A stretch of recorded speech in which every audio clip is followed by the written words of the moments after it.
What would you identify as the most critical issue that we're facing here, and how can we really affect sustainable change in practice?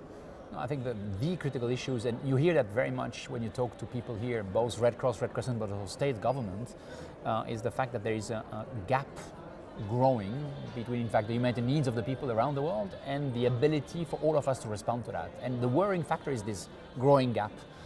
And you see that everywhere, which is also interesting when you discuss with people from the Swedish Red Cross or Swedish government. They feel that even in Sweden, that right now the ability for the society to respond, to cope with the migration as an example, but you feel that even more so in Syria right now after 5 years of war, where there's just the same type of pressure on the people. So I think that's what is at stake right now. How do we bridge the gap between the needs and in fact what we can do together? The most critical need in our country, in our small island communities is the need to manage disaster risk. Not only disaster risk but also climate risk. And before you manage it, that people need to understand and appreciate the need to manage disaster risk. We're learning a lot about changing disasters, but one of the challenges is getting that information down to the local level, making it understood and actionable for the people that are suffering the worst from the rising risks. How do we engage young people who make up more than half of the world's population in our aspirations for developing stronger communities? Una de las consecuencias que se presentan en diferentes situaciones de violencia, incluido el conflicto armado, es la afectación en la prestación de los servicios de salud. Desafortunadamente hay ataques contra la infraestructura de los hospitales, contra las ambulancias, se impide el transporte de pacientes, pero también amenazas contra el personal sanitario.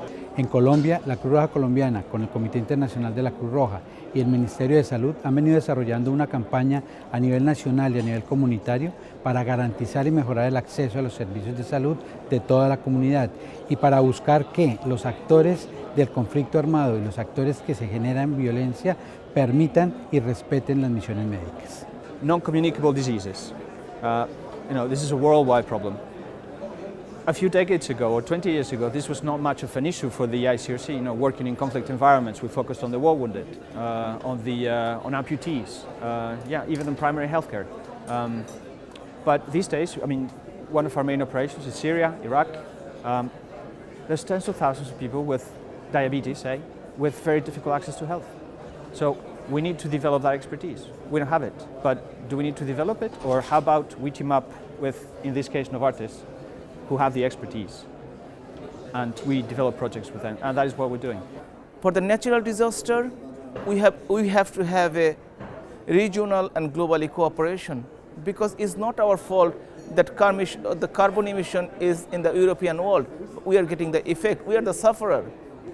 That our temperature is going up is not our fault. We are in a nice green country, but still we are suffering because of if 1 meter raise water level in our country, 25% of the country, 40 million of the people will suffer, will be homeless. They have to shift it somewhere internally. So global leader has to come forward to help us in this regards, that if we can get more support from them, then we can actually help our people.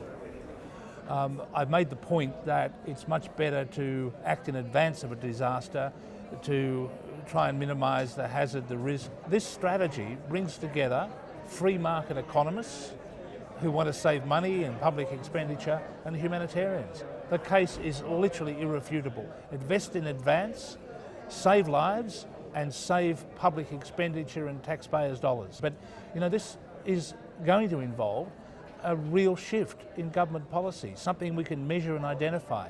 Where's the investment up front? Where's the measurable track record of addressing these disaster risks? It's hard to get politicians to think in the long term, but this is an area where business, the Red Cross, Red Crescent movement, sensible politicians, and of course the private sector can speak with one powerful voice.